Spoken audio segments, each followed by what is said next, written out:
Be warned that once you pick up a refreshingly cold drink from McDonald's and people see just how refreshingly cold that drink from McDonald's is, you may create drink envy. Because there are drinks, then there are drinks from McDonald's. For a morning brew that really creates a stir, get any size iced coffee, including caramel and French vanilla, for just 99 cents before 11 a.m. Price and participation may vary, cannot be combined with any other offer or combo meal. Ba-da-ba-ba-ba.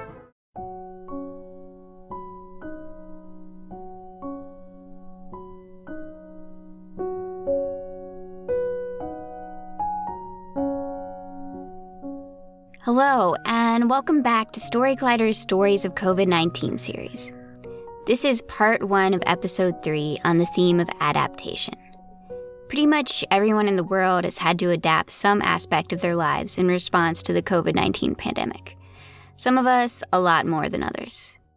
Particularly parents of young kids or those who are caring for elderly parents, medical professionals, essential workers, and their loved ones. If you've made big sacrifices and adjustments in your life this year in order to responsibly quarantine and help others stay safe, from the bottom of my heart, thank you. Please know that you have saved lives, maybe many lives, and you still are saving lives. All of that adapting, it hasn't been for nothing. Our storytellers in this episode are folks who've needed to make big changes in their daily lives or work in order to cope with the pandemic. I'm pleased to tell you that our first storyteller is the wonderful Fiona Calvert, a scientist and producer of Story Collider UK. Because we weren't able to ship equipment to Fiona, her story is recorded using her smartphone microphone, and we appreciate your understanding with regard to the audio quality.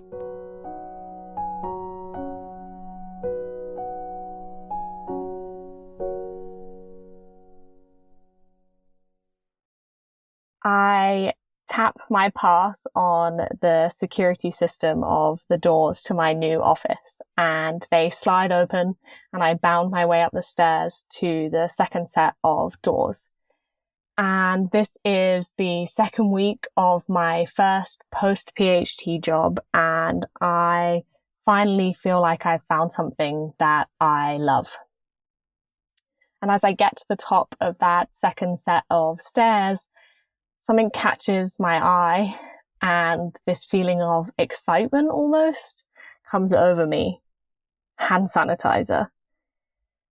And I head to the doors and notice that there are dispensers at the doors of our new office. And I take a squirt and put it into my hand, and the familiar smell of alcohol just floods my nose. And then I take a second squirt, so now I have enough to cover both my hands and the door handle. But I open the door handle with my elbow, and as I get through onto the other side of the door, I notice a hand sanitizer. And so I take a squirt and rub it in my hands, just in case. And now my heart is beating really, really fast. I can almost hear it in my ears, because without even missing a beat, I have fallen back into habits and compulsions that I worked for years to control. And that evening, my partner Will and I are sat having dinner discussing the virus that is spreading around the world. And I get this feeling of fear bubbling in my stomach, almost like before you're about to sit an exam. Will, we have hand sanitizer at work now. Right? He replies, looking at me confused, because I forget that for most people, using hand sanitizer isn't anything alarming. But for me, it's one of the scariest things in the world. We've spoken about my OCD before, and even dealt with small flare-ups, like when having raw meat in the flat was too much for me to handle, or when my lab shoes had a specific spot to live in. But those were the manageable parts of my OCD. Will had gotten to know the post-therapy me, the me that had spent over 10 years working to control this part of my brain. But this thing that has been bubbling in the background of the news for weeks is the very thing that I have been terrified of all along. that someone somewhere is carrying a virus that I definitely don't want to catch. And anything they touch could be contaminated. And we don't know who has this virus, and they might not even know that they have it. So that contamination could literally be anywhere. And as our government so kindly keeps reminding us, the best way to prevent getting the virus is to wash your hands. My biggest trigger has become government policy, and it is everywhere. On posters at work, on TV adverts, on my social media feed. And suddenly this thing that has been bubbling in the background stops bubbling. And at 5 p.m. on the 23rd of March, our government announces that we're going into lockdown, as they call it, only leaving the house once a week to shop for food or for an hour a day for exercise. And secretly, I'm relieved because I now get to build my own clean, virus-free, safe space where Will and I can follow rules that I meticulously decide. I get to watch everywhere our clothes and outside shoes touch, and I get to decide when we wash our hands. And Will listens every time I explain why I need something done in a certain way, and does it without frustration. And sometimes when he washes his hands just because I've asked, this warm feeling swells inside of me. We create my own safe space, my perfect bubble. We make really, really terrible pasta from scratch and create a game of balcony squash to make the most of our outside space. And I am truly awful at it. We have to start building more and more elaborate outside barriers because my wayward squash shots are sending balls in very unintentional directions.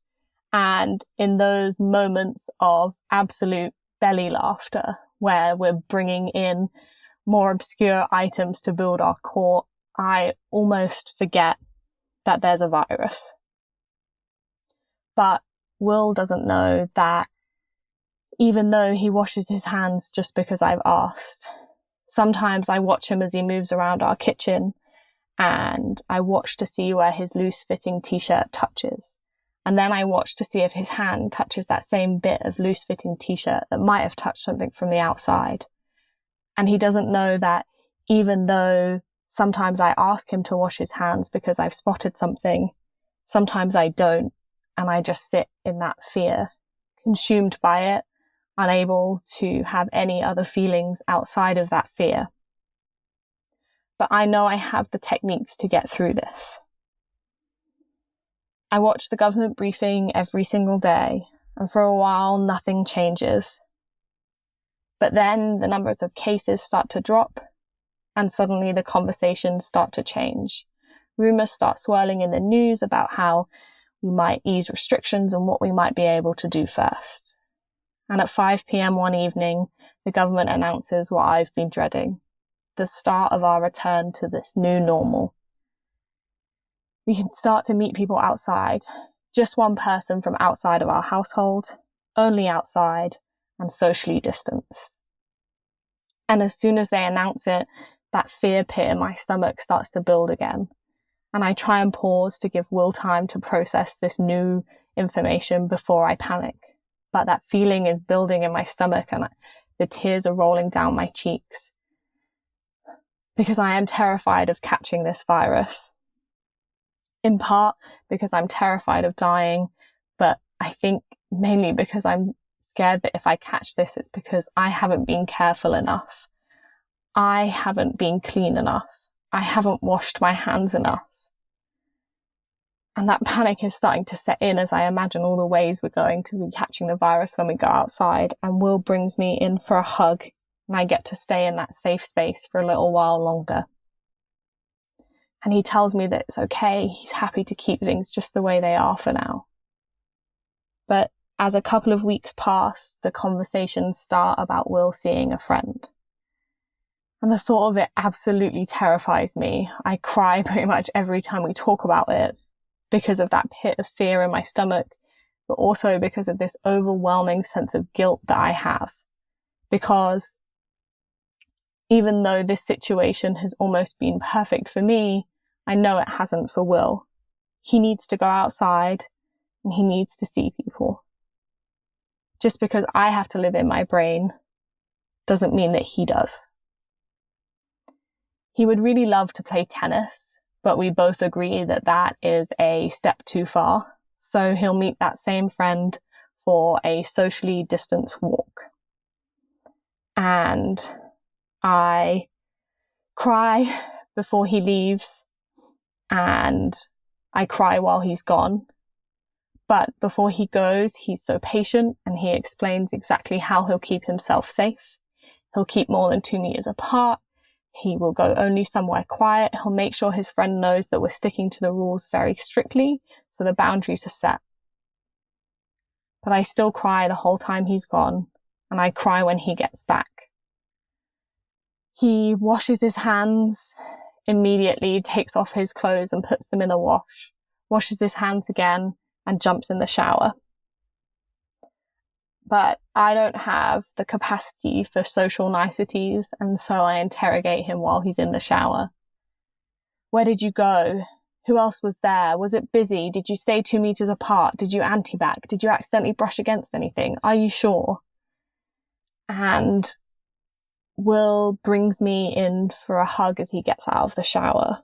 But this time I'm rigid because our safe space has been contaminated and our bubble is broken. But again, I sit with that all-consuming feeling of fear because this is how it works. And every time I sit with that fear and survive, I know that it means I can do more. I have the techniques and tools to do this, and I sit with that fear and survive. And we start to talk about who I might see. And the obvious choice is my mum. She has been with me through this whole journey, and she is my mum. And I know that I have the techniques to meet my mum, sit with that fear, and survive. So we agree to meet at a walking spot in between our 2 houses. And as I pull into the McDonald's car park that we've arranged to meet in, I anti-back my hands before I touch my car door handle and anti-back them again once I'm out and have locked my car. And then I see my mum for the first time in over 2 months. And this wave of relief rushes over me because I'm actually excited to see her. I have the capacity for emotions outside of fear. And for the next 2 hours, we walk and I talk to her about everything. And that pit of fear in my stomach starts to subside.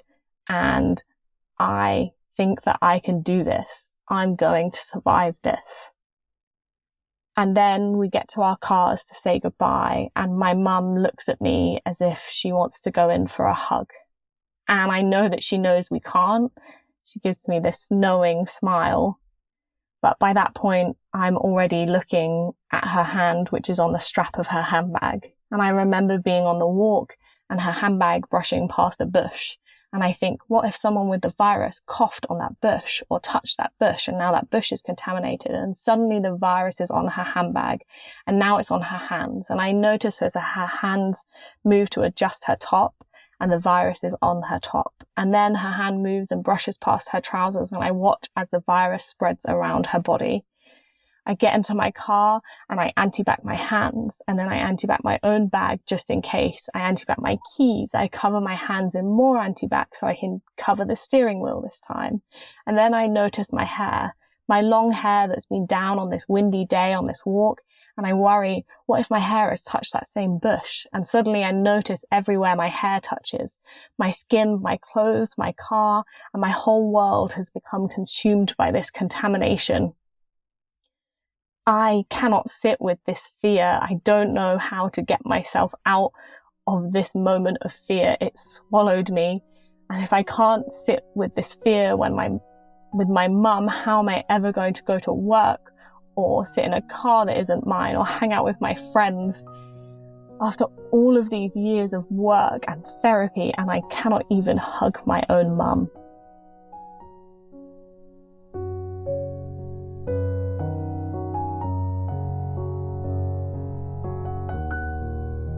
That was Fiona Calvert. Fiona is a science communication officer at Alzheimer's Research UK after completing her PhD at the Wellcome Sanger Institute. She told her first Story Collider story in March 2018 and fell in love with storytelling instantly. And now she is lead producer of Story Collider UK. 2020 has drastically changed her hobbies, as you've just heard. Now she has actually learned to cook and sort of enjoys running in her spare time. Before we move on to our interview segment, I want to remind everyone that you can catch more true personal stories about science at our online live shows. On December 4th, you can join us for our Super Collider Slam. For 5 months now, we've been holding monthly science story slams online in which anyone can put their name in the virtual hat for a chance to be invited on screen to share their story. At our Super Collider Slam, the winners of the 5 slams we've held so far will come together to compete for the ultimate prize, a Story Collider hoodie. And take my word for it, they are extremely cozy. You can find out more about that at storycollider.org, where you can also find out more about our online storytelling workshops. Sign-ups are open now for December. And finally, if you're listening to this series thinking that you might have a story about how the pandemic has affected you in a big or small way, get in touch. You can send your story pitches to stories@storycollider.org, or you can pitch through the form on our website. We're finding so many great stories through pitches. So if you would like to be a part of our next series of stories about COVID-19, definitely send us your pitch. What's the best way to learn a new language? Immersion. But sometimes that's not in the cards. But you can still learn a language the second best way, and that's with Babbel. Now, I might only be 1 week into learning German with Babbel, but I'm so excited to start being able to speak German with my mom. With Babbel, you can learn everything you need to have real-world conversations, and all it takes is just 10 minutes a day. One study found that using Babbel for 15 hours is equivalent to a full semester at college, which is bonkers. But Babbel is conversation-based learning with science-backed cognitive tools like spaced repetition and interactive lessons created by real language teachers and voiced by real native speakers. So here's a special limited-time deal for our listeners. Right now, get up to 60% off your Babbel subscription, but only for our listeners at babbel.com/story. Get up to 60% off at babbel.com/story. Spelled BABBEL.com/story. Rules and restrictions may apply. To find out more about how the COVID-19 pandemic is affecting our mental health and what we can do to adapt, I spoke with psychologist Dr. Kevin Chapman, who's based in Louisville, Kentucky. Kevin is the founder and director of the Kentucky Center for Anxiety and Related Disorders. He specializes in cognitive behavioral therapy, including exposure for panic disorder, agoraphobia, specific phobias, and social anxiety disorders.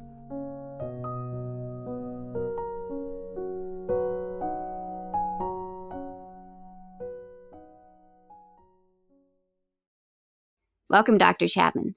Thank you, Erin. It's a pleasure to be here.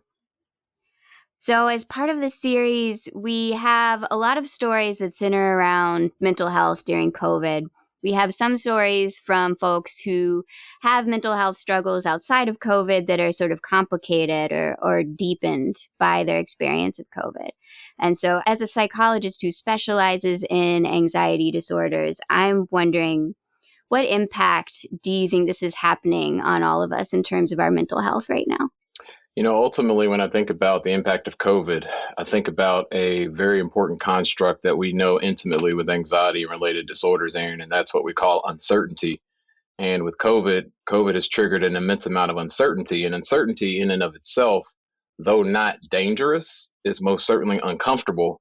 And uncertainty is highly correlated with anxiety and specifically worry behaviors. So what we find now across the board, across mental health, is that people who are feeling uncertain, they're extremely anxious about COVID, how long it will last, whether or not they'll get it, if a loved one gets it, will someone pass away, like dealing with the death of a loved one, like when will society resume what we know is normal, right? And I think that if you have a propensity or a tendency toward anxiety, Uncertainty is certainly not your friend. And something like COVID and the pandemic is going to trigger that tendency and therefore create more distress than you otherwise would have. One of our stories from Fiona Calvert is essentially about struggling with obsessive compulsive disorder. And at the time of her story, she had worked through it through cognitive behavioral therapy. She felt like she had a good way of processing things. And then COVID sort of blew all of that up because now the thoughts that she's been telling herself aren't real suddenly seem very real. And how do you advise patients who are dealing with that kind of struggle right now? Well, I think first of all, Aaron, I think it's really important to normalize that anxiety. Ultimately, again, COVID is something that's actually dangerous, not kind of, sort of.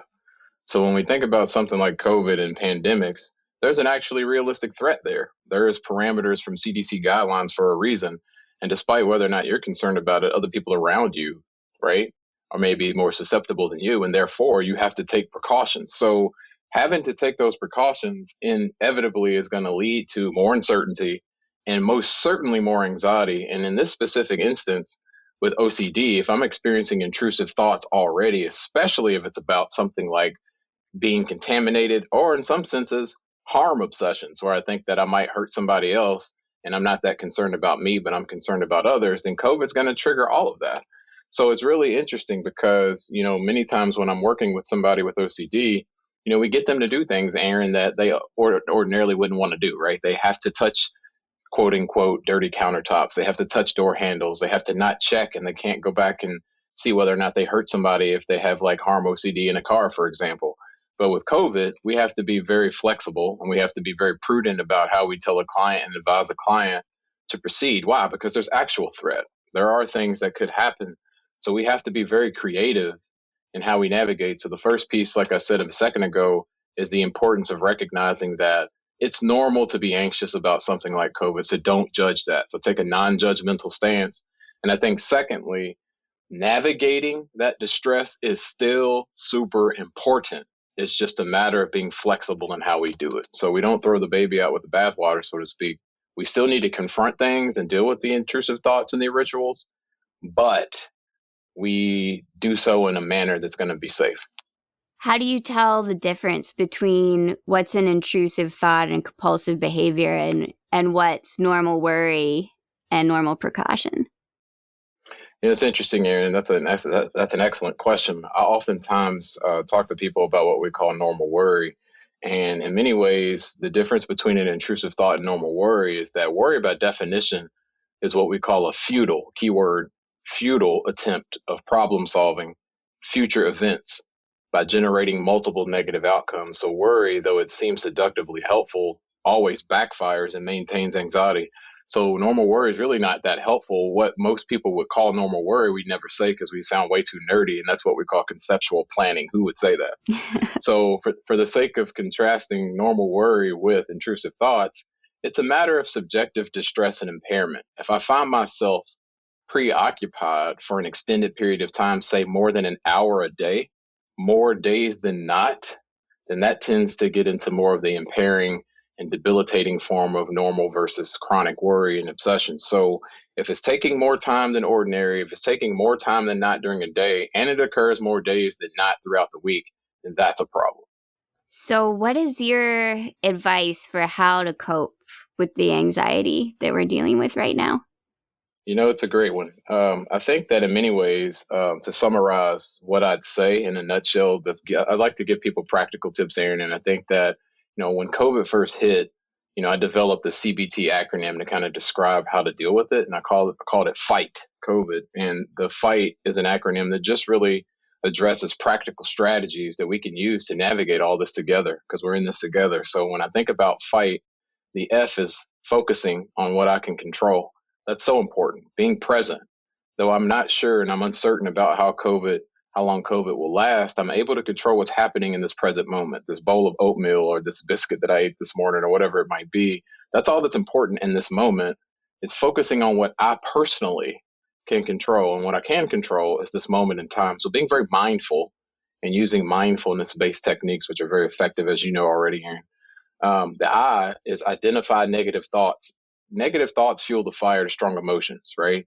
And it's not just that they're negative, it's also that they're catastrophic in nature. So if I'm perceiving COVID and other things that trigger my anxiety in a way that's black and white, that will guarantee me to experience a negative emotion. So the key is understanding and identifying what negative thoughts are fueling the fire to my distress. And the G, which is in many ways the most important, is generating flexible thoughts. Notice I didn't say positive thoughts, Aaron. I said flexible thoughts. It's not about lying to yourself. Oh, I got this. I feel great. Do you though? Right? Like, it's not really about lying to yourself and like, oh, you got this. But do you? Right? No, it's if I'm flexible and I can think about COVID and other distress in multiple different ways, the one I select, the thought I select, is what will influence what emotion I experience. So it's not about being positive per se. It's about being flexible by generating different thoughts, most of which need to be evidence-based, right? It could be this. It could be that I can control what's happening right now. It could be that this lasts longer than I'd like, but it could be that. So it's the generation of that will help me manage my anxiety and other strong emotions. The H is highlighting adaptive behaviors, Aaron, and that's basically what can I do that's going to be healthy, right?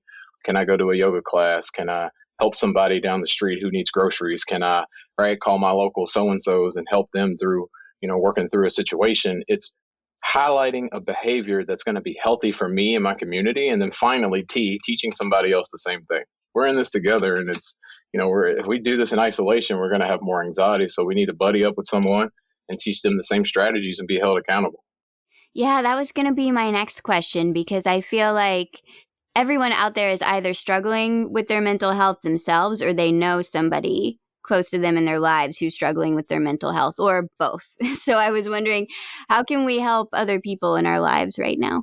Yeah, and that's exactly the point. I think we're vibing. We're on the same page with that. And that is being able to maintain community. And, that's why when COVID first started, Aaron, I made it very clear in the media. I told people, I was like, look, this is not physical. This is not social distancing. This is physical distancing.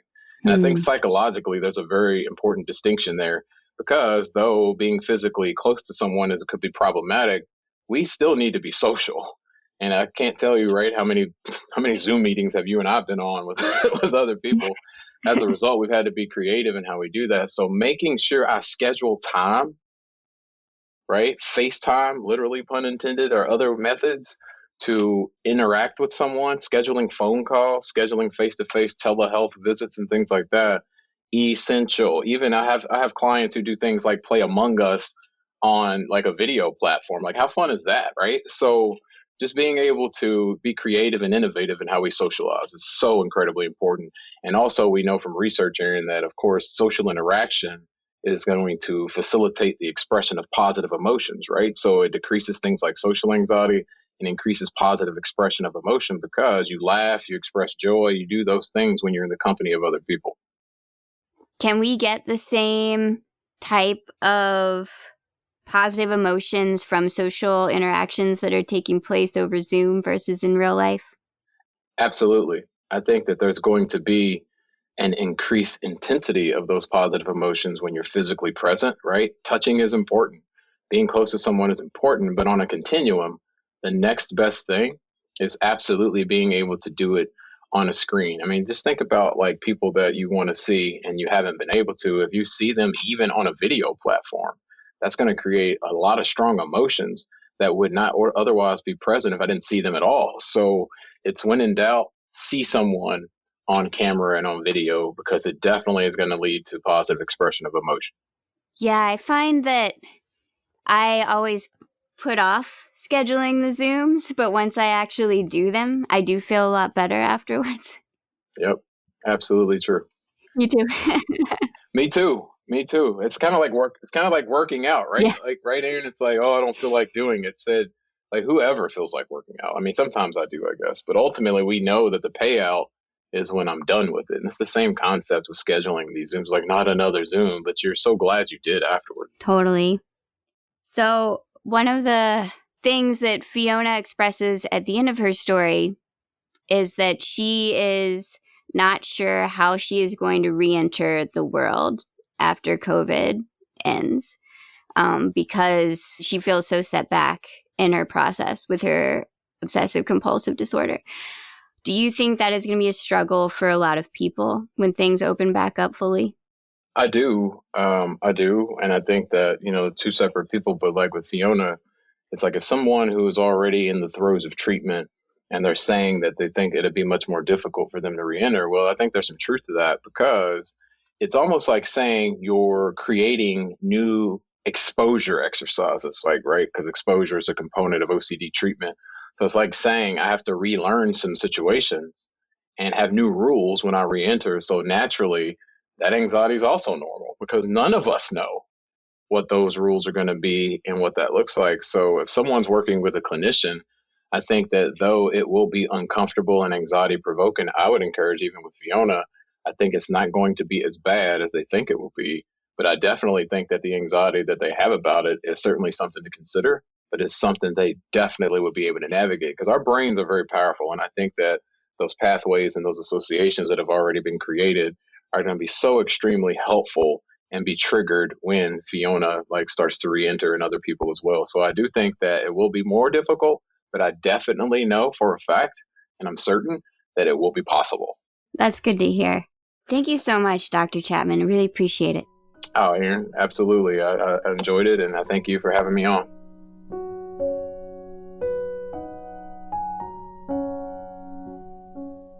Story Collider is so grateful to Kevin for sharing his knowledge and to Fiona for sharing her story.